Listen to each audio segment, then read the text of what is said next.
ready? Do you all have Zoom pulled up? It's up and running for you, isn't it?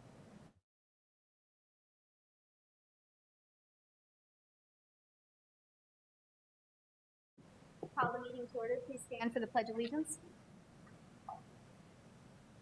I pledge allegiance to the flag of the United States of America and to the republic for which it stands, one nation, under God, indivisible, with liberty and justice for all. Good evening. We have one board member who is participating via Zoom, so I will be taking roll call votes on all votes so that we can make sure to have it reflected correctly in the record. Do I have a motion to approve the minutes of the meetings held October 26th and November 4th? So moved. Second. I have a motion and a second. All those in favor, I'll take roll call. Board member Tolke. Board member Baker. Here. Yes. Board member Ryder. Aye. Board member Parker. Aye. And board member Mickelson. Aye. The minutes are approved for both meetings. Did we have anyone wishing to address the board? We'll move on to approval of the agenda. Do I have a motion to approve the agenda? So moved. Second. I have a motion and a second. Board member Tolke. I'll move on. Board member Baker. Aye. Board member Ryder. Aye. Board member Parker. Aye. Board member Mickelson. Aye. And board member Tolke. Aye. Thank you. The agenda is approved. Good news report, please.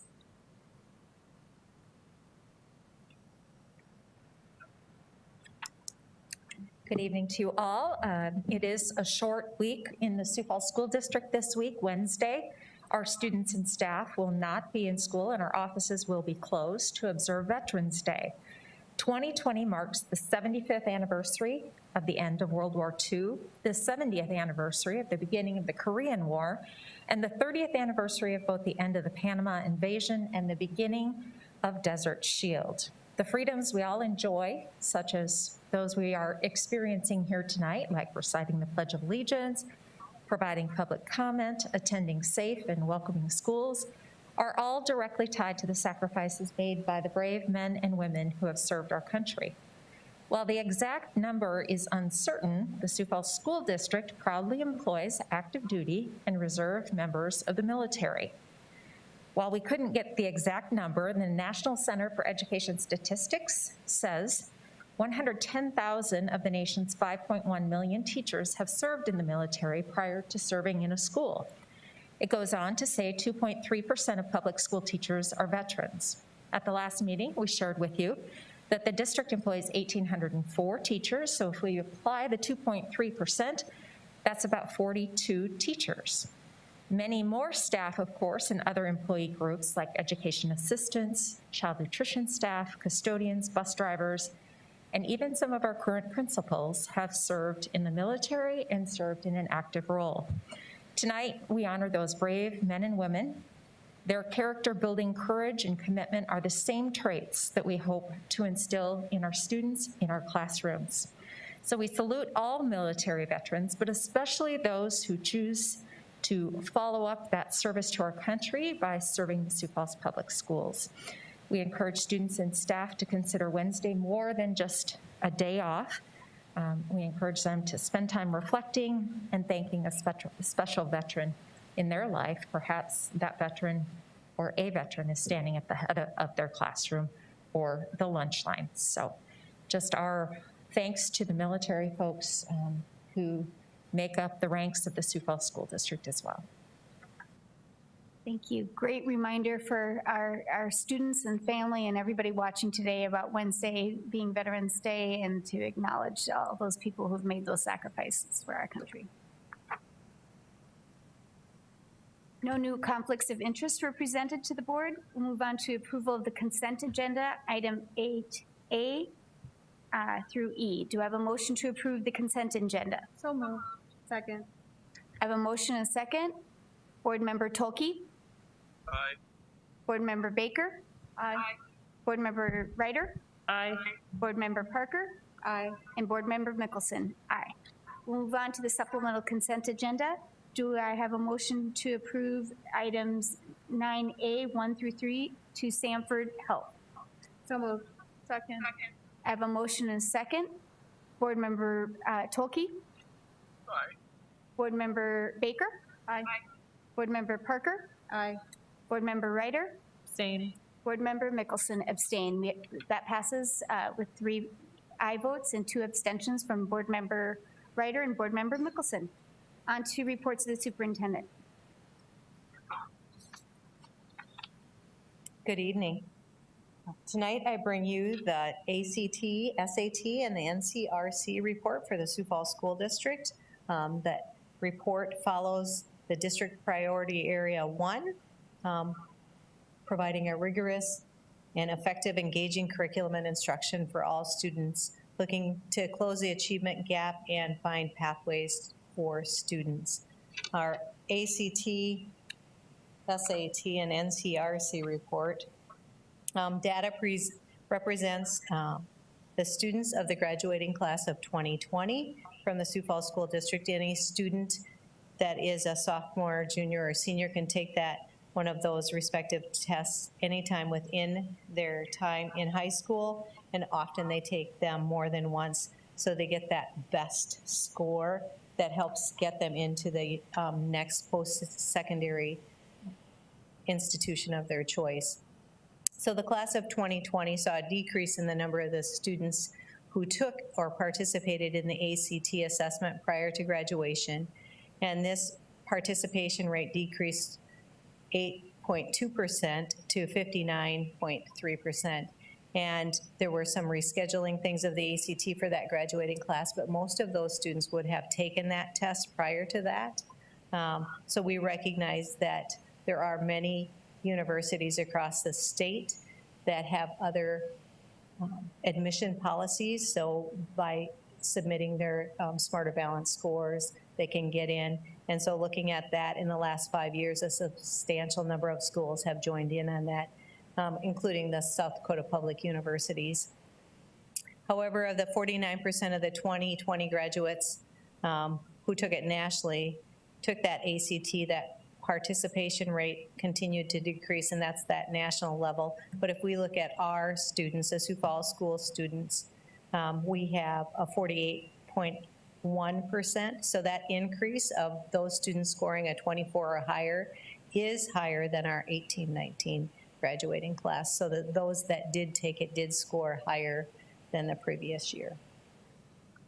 Now, if we look at the demographics, the profile of the student taking the ACT exam is shown on the screen here as compared to that graduating class.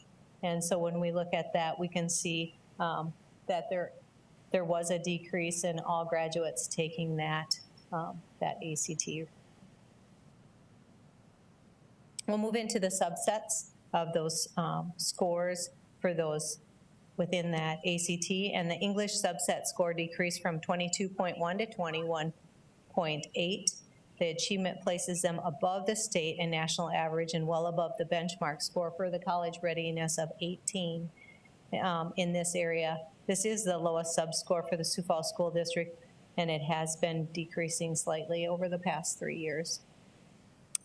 Next is the math subset score, and those remained flat in 2020, while above the benchmark college's readiness score of 22, we scored at 22.6, which remains significantly higher than the state and national averages. Reading subset scores for the 2020 Sioux Falls graduate decreased 0.3 to 23.2, well over the state and national averages. These scores reflect a group of students who are collectively ready for college-level courses, as the average score is 1.2 points higher than the benchmark score. And science, the subset scores decreased 0.2 to 23, which is equal to that benchmark of 23. Again, students in Sioux Falls score better than the average than other students in the state or nation. And then we look at the composite score, and that district average composite score decreased 0.2 to 22.8. It is also well above the state and national scores. And when we look at this chart, the college readiness the percent by subtest. The chart below reflects the percentage of Sioux Falls District students who meet the individual content benchmarks, as well as the percentage that meet all 4 benchmarks, and all percentages are above that state average. So as students take the ACT, the exam collects background information from the students in a self-reported format in order to compare the assessment results against those who took core curriculum, or the core or more, as they say, to claim those that have taken less than the core curriculum, and the percentage of students taking the exam as required for the college entrance or the core or more category. And when we think of the core or more results correspond to students taking 4 or more years of English and 3 or more years of math, social studies, and science. And when we look at that information there, you can see our students, the district average is 22.8. Those students that took the core or more is 23.1. Additionally, some students take the SAT. Sioux Falls School District had 53 students from the graduating class of 2020 that took the SAT exam, and 92 of them met the ERW benchmark of 85%, and the math benchmark with 83% making both of those. And the NCRC is an exam that we have added to help support those students as they get out into the workforce. And we have heard from students who have earned the certificate for the NCRC that the employers do give them an increase in pay. Hy-Vee, one of the local employers in the area, is one of those agencies, and so we've heard that from students that that has been a benefit for them. So during the 18-19 school year, 882 students took the exam, and 88% of them earned the silver level certificate or above, and Sioux Falls had 59 achieve the gold or platinum level certificate, and 10% more than the state average. So we continue to see an increase in that. Our students finished that the last week of October. And with that, students in the Sioux Falls School District continue to perform above the state and national averages. Based on these results, a high value can be placed on the rigor and depth of curriculum offered in the Sioux Falls School District. District employees, we will continue to use this data to look at the best way to prepare our students as they move into post-secondary and into that career workforce. And with that, I'd stand by for any questions. Thank you so much. So last week in October is the NCRC, and so the juniors or who? Yes, juniors, yes. Just took that then? They just took that, and so we'll get those results probably by the end of November. We'll get to see how they did, those students, and then they have the opportunity also to take, we take the Smarter or the South Dakota assessment in the spring too. So all of our classes have been able to take that since it's in October, since we were in school in Correct. October. Correct. That didn't affect us at all last year. Good. Correct. Okay. And with ACT and SAT now, even before COVID, some schools were starting to eliminate that as a factor in getting Yes. school. Is that contributing to students not taking as much as well as, or is it hard to know at this point? It is hard to know. You know, when I don't have to take that extra exam to get into a local university, some students choose not to take that because they can get in with their South Dakota assessment test data. So that automatic admittance, yes. Is that the South Dakota schools only? I believe so, yes. The Smarter Balance. Mm-hmm. And our counselors are working with our students of color to Yes. make sure they know the options and that, Yep. so we can push So- those numbers on. Correct. Yeah. Each high school has fee waivers that are available for any student, and so the counselors work with any student who would desire to take the ACT or the SAT, and they have those fee waivers, and then it also provides them that opportunity for transcripts to go to the universities of their choice, up to 6 of them. So. I think I've seen some of our local universities even saying this year that the ACT is waived just because classes get canceled or people are on quarantine or sick and can't attend. And so I won't be surprised if when we get this report again next year, we see another decrease in that participation, both because it's not required and just because I think financially and time-wise, it's kind of a risk to sign up for some of these if people are worried about, not being able to attend. And if the opportunity is still there for them to attend the university of their choice with their other scores, then it makes sense that they might just bypass it if they don't need it. So That is correct. yeah. Any other questions? Seeing Just- none. Oh, go ahead. Well, an observation is that we did measure above the national and state average on several of the subsets, but I would encourage us as a district to just remain committed to determining our own goals and not letting the goal of just being above the state and national average, because there were some subsets where we did see some decreases. And in the current climate and what we're talking in terms of ACT and not knowing what that's going to mean as a measurement tool for ACT and SAT in the future, just keep that in the back of our heads to keep moving forward in terms of what we need to do as a district for our success. Agreed. Continue to look at high quality instruction for all students and how do we help support everyone with the skills that they need to move forward. And we move forward as a leading district. Exactly. Thanks. Thank you. Do I have a motion to acknowledge the 2020 ACT, SAT, and NCRC report? So moved. Second. I have a motion and a second. Board Member Tolke? Aye. Board Member Baker? Aye. Board Member Ryder? Aye. Board Member Parker? Aye. Board Member Mickelson? Aye. The report is acknowledged. Thank you. Thank you.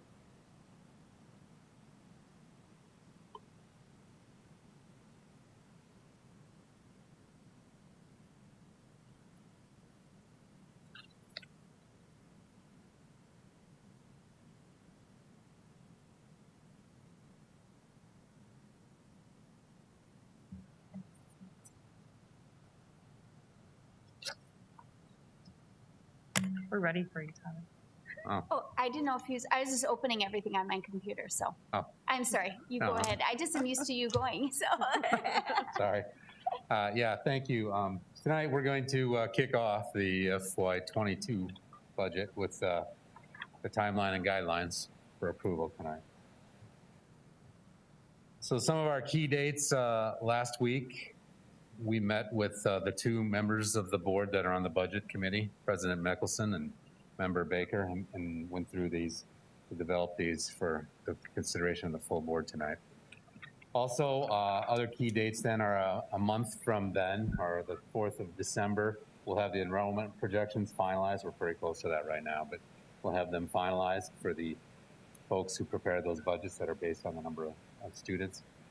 A little shortly after that, on the 9th, we'll meet with the directors and coordinators and distribute the worksheets and review this process that we're going to get approved tonight. On the 4th, we're going to ask everybody to have their level 4, or if they're only doing one level, some of those federal programs will not do one level budgets estimated. I mean, have them in the system so we can see what our 5-year plan would look like. Rolling that forward, we can get, if we just funded everything as is, but what it takes next year to do what we're doing this year, so we can get a look at that in early January. And then on the 1st, we're going to ask them to have the draft of all their levels prepared, so we can take a first look at that as well. More key dates: on the 6th, all budgets are due. On the 11th, that's the last day of the main run of the legislature, so we will be able to do a preliminary revenue based on that. Of course, in the general fund, when you don't count the federal money, which is not discretionary, but that's it. But if you take out the federal money, about 90% of our revenue is based on what that state aid formula looks like. So that's why we have to wait till the session is over to get a good fix on that. On the 18th, the K through 12 Budget Review Committee, it's about 22 folks made up of the two board members on the budget committee, central administrators, principals from each level, teachers from each level, sped teacher as well. I think that's about it, but it's about 22 folks that will sit in on that budget review committee and then come up with a recommendation for the full board. Shortly after that, on the 31st, we'll have our first of 2 public work sessions. We were going to do that last year, but COVID wiped out kind of the rest of our meetings. But we'll have the first. We'll present it to you initially. Then we'll give you the board some time to look it over, come up with some other questions and other that you can't think of in the hour or 2 that we go through this, and then send those in, and we'll bring the right people to the next meeting to answer those questions a week later. That's your regular April work session date. And then the regular first meeting in Monday meeting, on the second Monday, on the 12th of April, we will go through and have a tentative adoption. We try to get that done by the 15th. That's your time for continuing contracts and all that good stuff. And it also allows then Becky and her crew to go out and recruit and hire teachers. You want to get going on that early. You don't want to wait till July. Let's put that way for that. And then of course the final adoption is the annual meeting, which would be the 12th of July. The budget guidelines are in your materials as well. Some key ones that I just point out. We always try to allocate district resources to the direct achievement of the school district mission and strategic plan. We strive to maintain class sizes at all costs. And then, of course, with the exception of those level 1 packets, which are listed there, we are going to require, again, a 90% of program, which would be a 10% cut, a 95% of program, and a 98% of program. We have some minimums and maximums in those as well, so we're going to say whichever one is closest, depending on the size of your budget, have one of those actually be a 1% cut. So for some of those, that would be level 3, but for some of those big ones, that would be level 1. Some of those are real big, Jeff Kreider's operational services budget is one of the larger ones that we have. And then the 3 instruction packets are those as well. Of course, you'll prepare a budget level 4, we call it, at 100% of the current level program, and then expansion budgets may be submitted. They're certainly not required, but they may be submitted as well. We're going to ask them to prepare an impact on program narrative that is specific and relates to the district's goals and strategies. So we can always see what goals and our strategies will be affected by a change in the budget, either cutting it or increasing it. And then a central team in the committed funds packet is going to prepare some specific line item cuts that might be bigger across more than one budget packet, just for the board to have some options there as well. And then at the budget,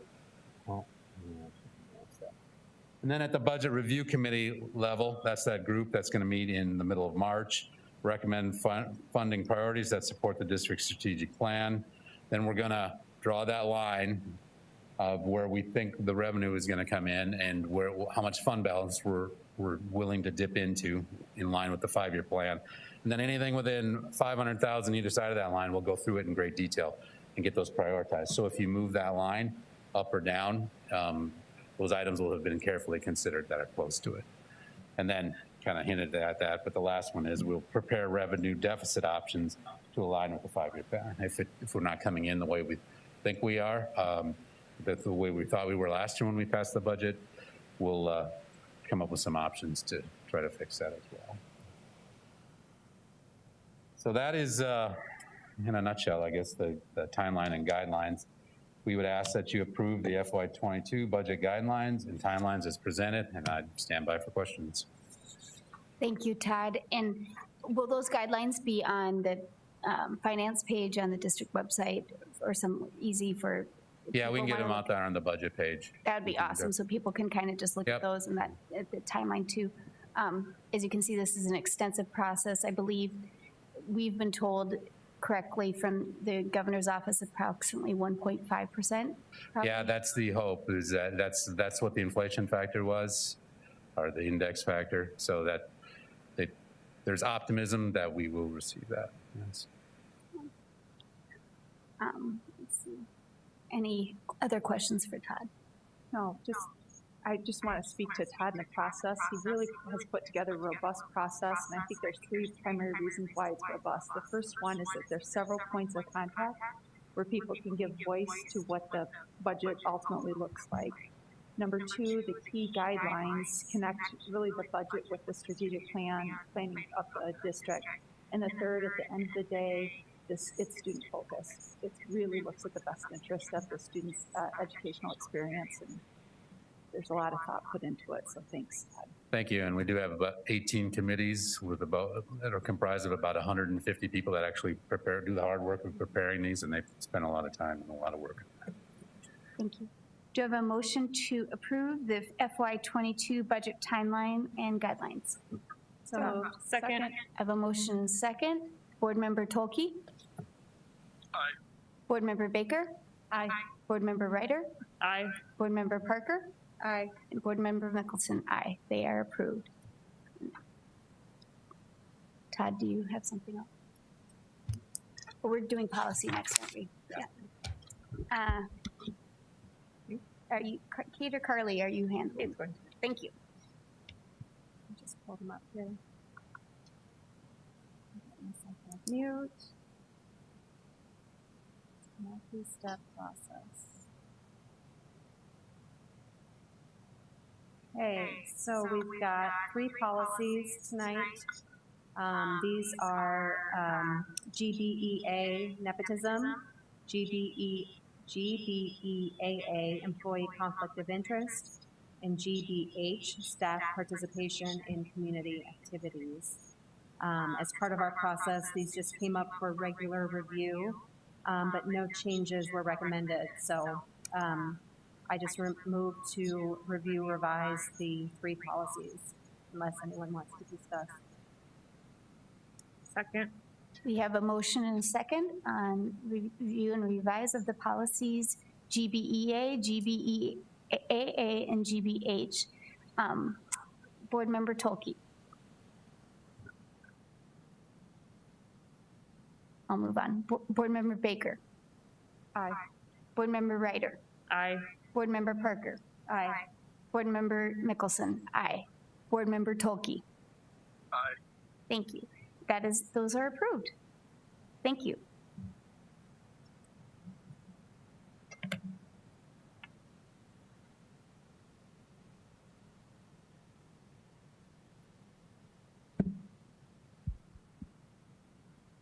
Thank you. Sorry about that.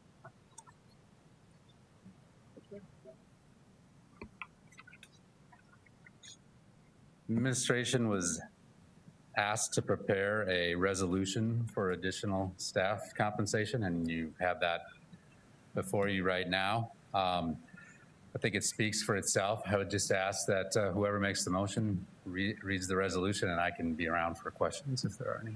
Thanks. Thank you. I'll go ahead and read it. Whereas the Sioux Falls School Board recognizes that its highly trained and committed workforce is its #1 resource. And whereas the board makes decisions in line with the district's mission to educate and prepare each student to succeed in a changing world. And whereas the board recognizes employees have gone above and beyond job descriptions in preparing for and implementing the district's Return to Learn plan. And whereas the board recognizes the value of protecting its #1 resource involves compensating employees to the greatest extent possible within the confines of the state aid formula. Whereas to that end, for the last 3 years, the Sioux Falls School Board has funded all employee groups at the state rate plus 0.75%. And whereas due to COVID-19 and the uncertainty of state revenues and their potential negative effect on state aid, the board approved a budget that funded the employee groups at the state rate 2% during the current year. And whereas since the approval of the district's FY21 budget, the state aid rate has been stabilized and the governor released $500 per student of one-time CARES Act funding to help school districts defray the costs of safely returning to learning. And whereas the board maintains its desire to increase the base salary by 0.75% for all employee groups, and now therefore it be resolved, the board directs the administration to prepare the new salary FY21 salary schedules inflated by 0.75%, and the board directs the administration to pay all staff who are employed as of November 20th, 2020, and will receive in their November paycheck the entire 0.75% increase, including back pay and forward-looking pay for FY21. And the board directs that all .75 FTE staff or greater receive a one-time minimum increase of $800, paren 0.75% increase plus additional bonus equals at least $800, paren, comma, and all other regularly employed staff, paren non-sub, comma, non-temporary, paren receive a minimum payment of $400. And the board additionally approves a December health insurance premium holiday for premiums withheld in November for and behalf of all current employees on the health plan. I commend Todd and administration for all the work on figuring this all out for the numbers to work. The premium health plan is a minimum, I believe, of $98.20 if you're single, and up to 300 and some if you're on the family plan. So that's an additional amount on the $800 that people who are paying their insurance will have. Plus, going forward into fiscal 22, that 0.75% will be added on to the pay schedule for our employees.